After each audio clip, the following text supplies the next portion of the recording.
Well, good morning again, Community of Hope Church. My name is Tyler, and I will be giving the sermon for today. So, the title for our sermon today is Home is Just Around the Corner. And we're going to start out by imagining something. I want you to imagine, we'll have a photo up here to help you with that, but I want you to imagine that you are in a lake. And you're in this lake.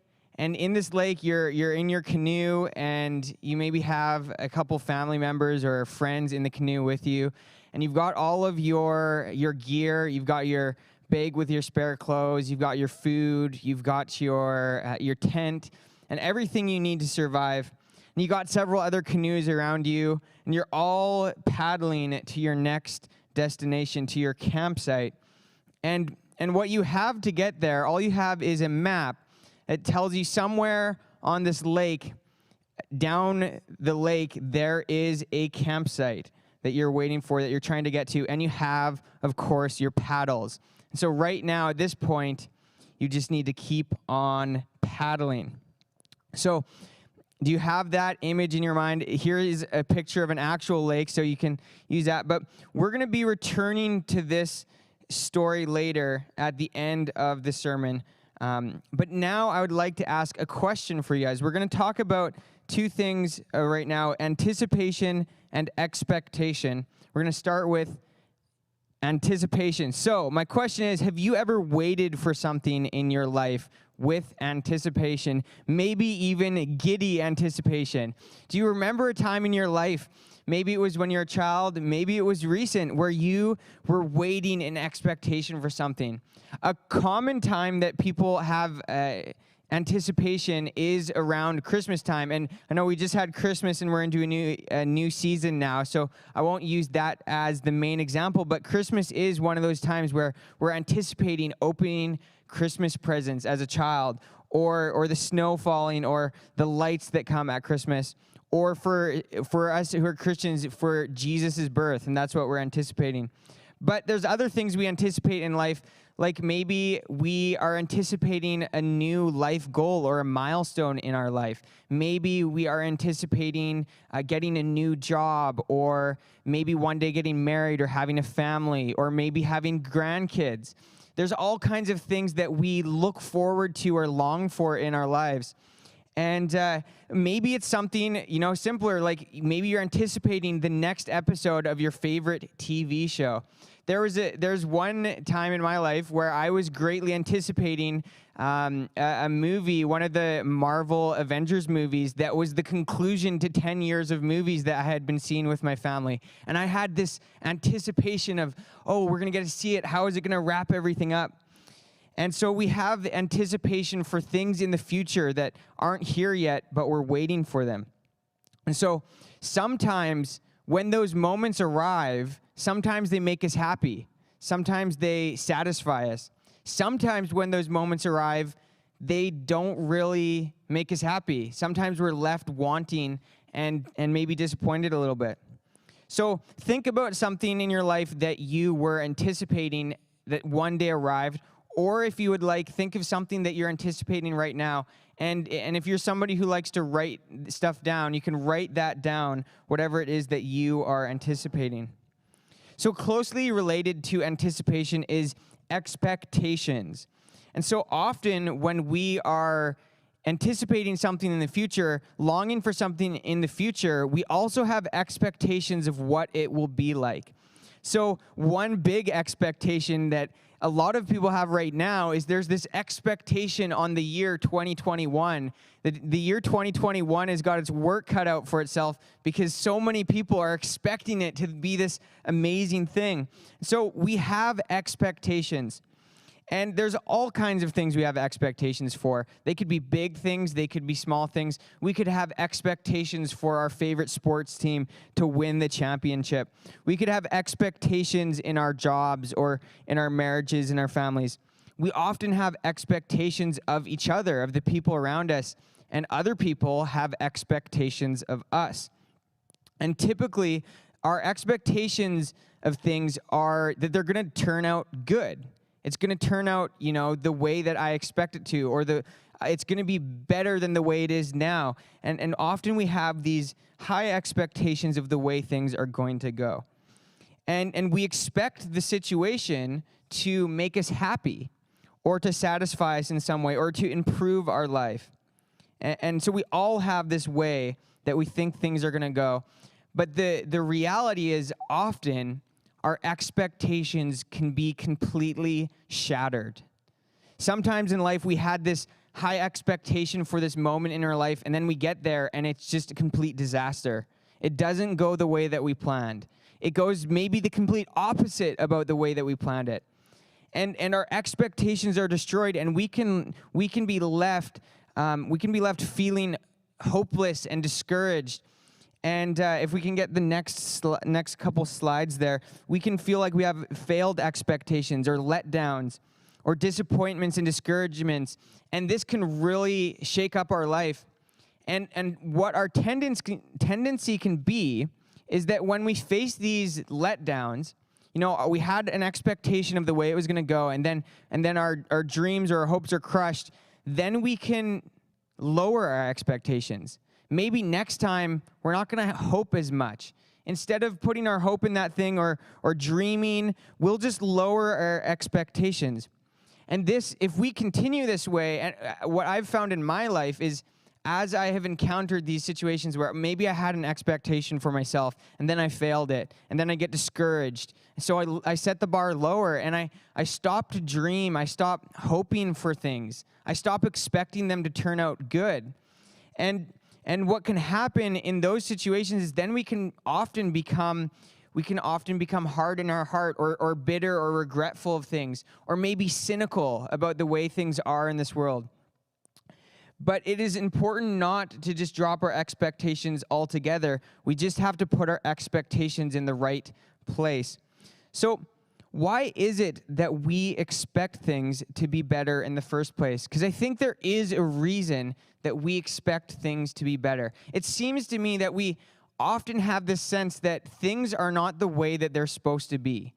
This situation, it could be better. Like, it feels like it's not quite right here.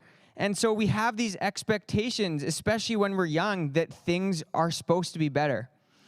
And so the truth is that the way things are right now is not the way that they are going to be forever. Jesus Christ has made a way for us to have a new life. He has promised to us a new world where it is going to be better. All of the things that have let us down and failed us here, they're going to be gone. The suffering that we face and the trouble that we face right now, it's going to be gone. And Jesus has promised this new world to us. And it's going to be a world full of peace and goodness and hope. And it's going to be a life with him. And some of you already know this. Some of you might not have a relationship with God yet. But you can start today. He's really there. You can call out to him. We'll be talking a little bit more about that later. But here's the thing. So often the problems that we face right now in the moment they're much easier to see. They're much more present to us. The problems and the failures and the suffering that we face right now is right in front of us. And we don't live in a perfect world yet. And so we're going to turn to the Bible to read from one of Paul's letters to the church in Corinth, the Corinthians, and we're going to learn what he has to say about handling and dealing with the suffering that we face in the world today and the suffering that they were facing back then. So this is how he starts out. We are pressed on every side by troubles, but we are not crushed. We are perplexed, but not driven to despair. We are hunted down, but never abandoned by God. We get knocked down, but we are not destroyed. Through suffering, our bodies continue to share in the death of Jesus, so that the life of Jesus may also be seen in our bodies. Just going to talk a little bit about this here. So clearly, the church at this time and the people that Paul is writing to are going through all kinds of really difficult things. They're being killed for being followers of Jesus. They're going through social suffering. They're going through things like rejection from the world around them. They're going through all kinds of difficult things. And so so clearly Paul and this church is well acquainted with suffering. So let's read on. Yes, we live under constant danger of death because we serve Jesus, so that the life of Jesus will be evident in our dying bodies. So we live in the face of death, but this has resulted in eternal life for you. But we continue to preach because we have the same kind of faith the psalmist had when he said, I believed in God, so I spoke. So, and next, if we could get the next verse there as well. So I spoke. We know that God, who raised the Lord Jesus, will also raise us with Jesus and present us to himself together with you. All of this is for your benefit. And as God's grace reaches more and more people, there will be great thanksgiving, and God will receive more and more glory. So what I want to talk about a little bit here is, well, and what Paul is talking about here is spreading the gospel. And for those of you who don't know the gospel, I'm just going to share a little bit, a good summary of the gospel. It's from John 3:16, and it's a good summary of what the gospel is. And this is the gospel. For God so loved the world that he gave his one and only Son, that whosoever should believe in him shall not perish, but have eternal life. So if you're in that spot where you don't have a relationship with God, you don't know who he is, today is a day that you can start a relationship with him. You can turn to him. You can turn your life in and call out to him and say, I want to have a relationship with you, God. So if you're in that spot, feel free to turn your life to him. And then what Paul is talking about here is that because of our relationship with God, Jesus has promised us that he will raise us from the dead one day. So Jesus himself, he rose from the dead, and he's promising to us that we too will rise from the dead.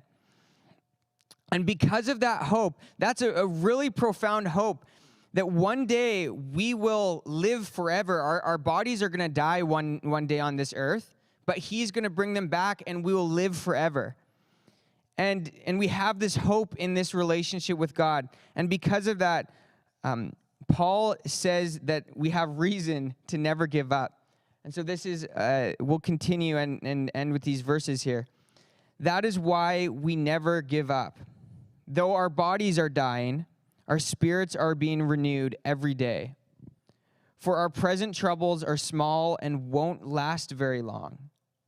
Yet they produce for us a glory that vastly outweighs them and will last forever. So we don't look at the troubles we can see now. Rather, we fix our gaze on things that cannot be seen. For the things we see now will soon be gone, but the things we cannot see will last forever. So I want us to remember that Paul and the people he was writing to were facing all kinds of really, really difficult suffering. And it's into that context that he says these words, for our present troubles are small and won't last very long. Another way it's said in a different translation is light and momentary. To me, sometimes that can sound like, how could he say that? Sometimes in our lives, our suffering and the pain that we are feeling in the moment feels anything but light and momentary.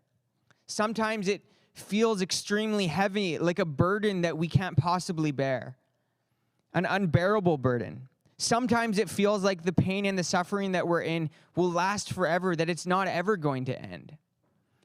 But Paul, he knows what the suffering is like, but he tells us the truth, and he's giving us hope that it is small in the big picture, and one day it actually will end. The way things are right now, all the suffering that we face in this life, in this world, it's not going to be this way forever. So we can have hope.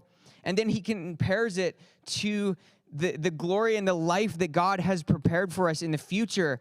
And he says that it vastly outweighs them and will last forever. This life that God has for us, the hope that he has promised us, is something that is going to completely eclipse the suffering that we face in this earth.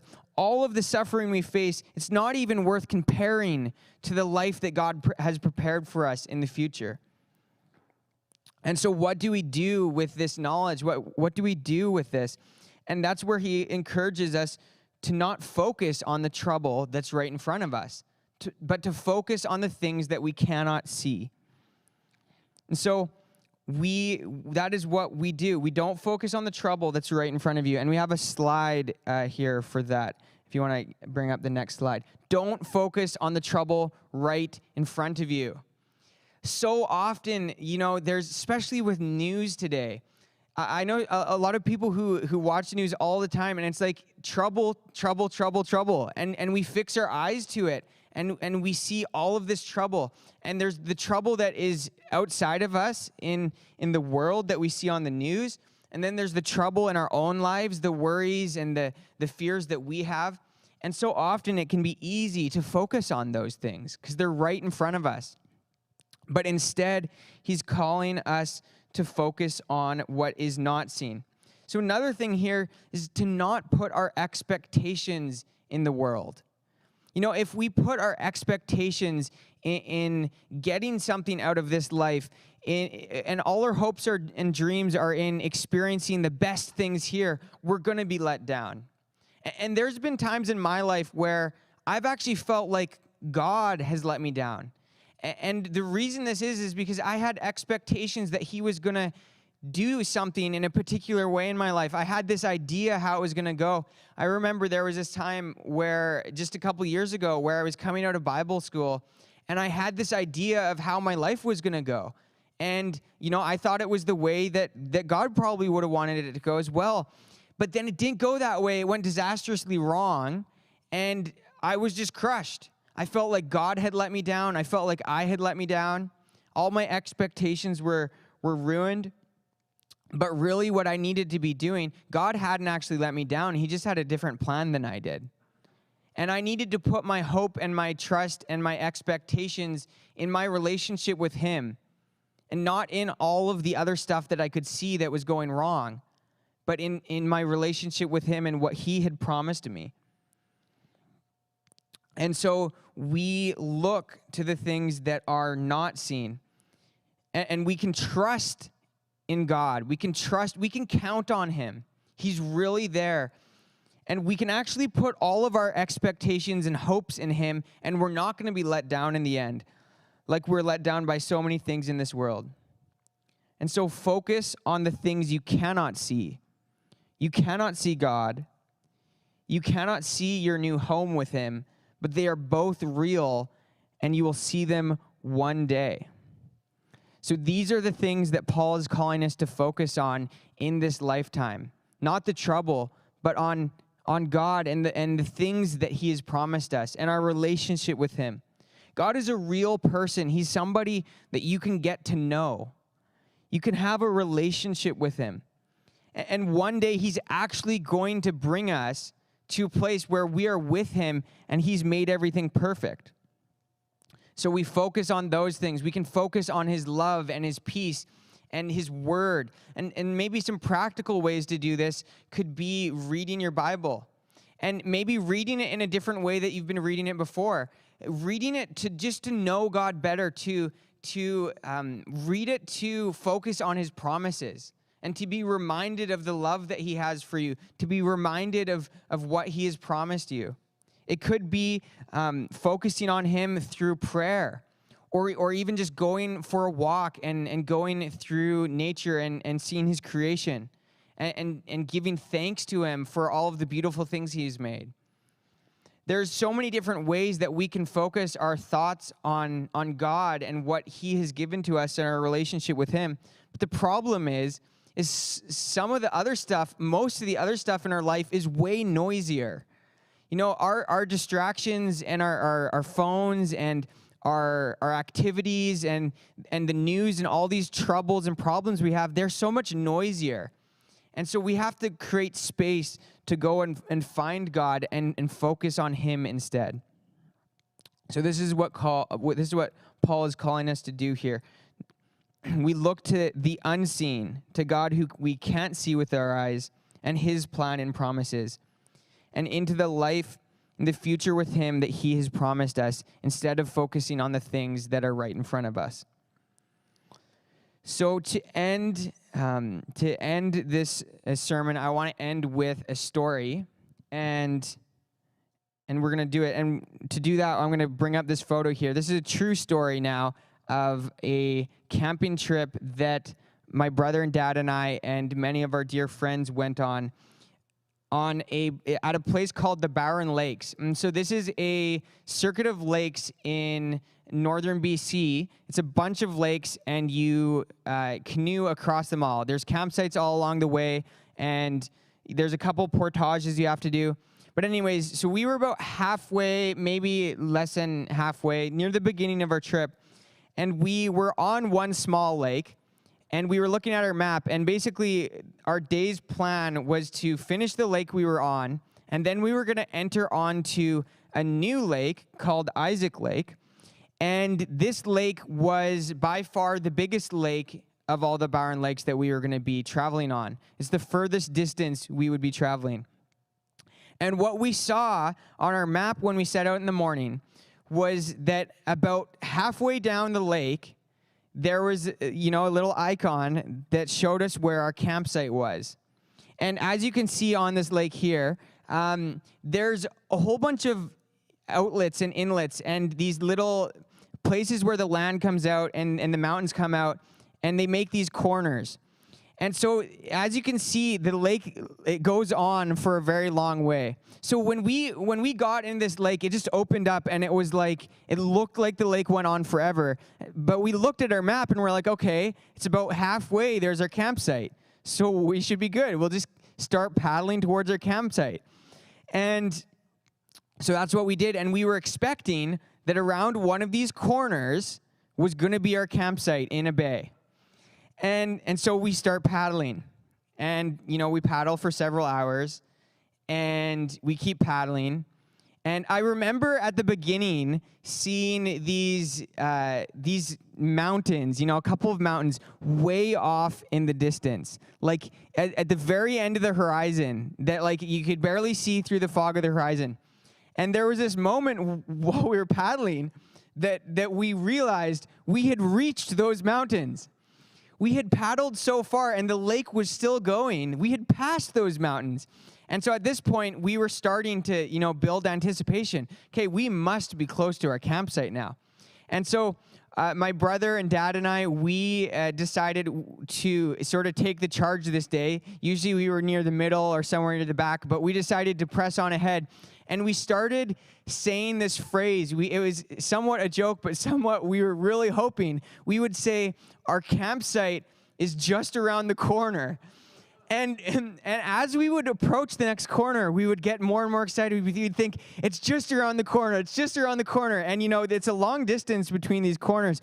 And we'd make it around the corner, and our campsite wouldn't be there. And we'd think, oh, no. Okay, well, it must be around the next corner. And so we have to keep on paddling. We don't have an option. We can't just stop where we're at. And so we would keep on paddling. And then as we approach the next corner, we would shout out to the rest of the group, the campsite's just around this corner, And after about 3 or 4 times, people were starting to doubt us. I don't know if I can trust when they yell, it's just around the corner, because we've said that for the last 5 corners. And I'll be honest, there were a couple times where I had doubts. I started to question, was the map outdated? Was there this, maybe they got it wrong. Maybe this campsite isn't here anymore and they moved it. Maybe we passed it or we missed it and we should turn back. Maybe we should just pull over where we are and set up camp, because it was starting to get very late. We had been on the water in total for 15 hours is how long we were on the water. We had breakfast and lunch, so that would have taken, an hour and a bit. But for the most part, we were paddling that whole way. So this is a very long way. And we were starting to wonder if that campsite was really waiting for us around the corner. But we only had one choice to keep on paddling. And we kept on paddling, and we kept on paddling. And finally, we turned one of the corners, and we could see it there, this awesome beach with our campsite. And we pulled in, and we were all so excited. We had finally reached the destination we were hoping for. And all those things we were anticipating while we were paddling, we were thinking about the warm sleeping bag that we were going to get, the warm fire we were going to build, the warm food, and just dry ground that we could walk on. We didn't have to paddle to get everywhere. We could just walk. And so we finally arrived at our destination. So my encouragement for you today, and a phrase that you can carry with you, is to keep paddling. Home is just around the corner. The place that God has promised for us is a real place, and one day we will actually arrive. Sometimes it might feel like it's long and it's distant and far away, but one day we will actually get there. So keep paddling. Home is just around the corner. I'm going to pray, and the worship team will be up here to play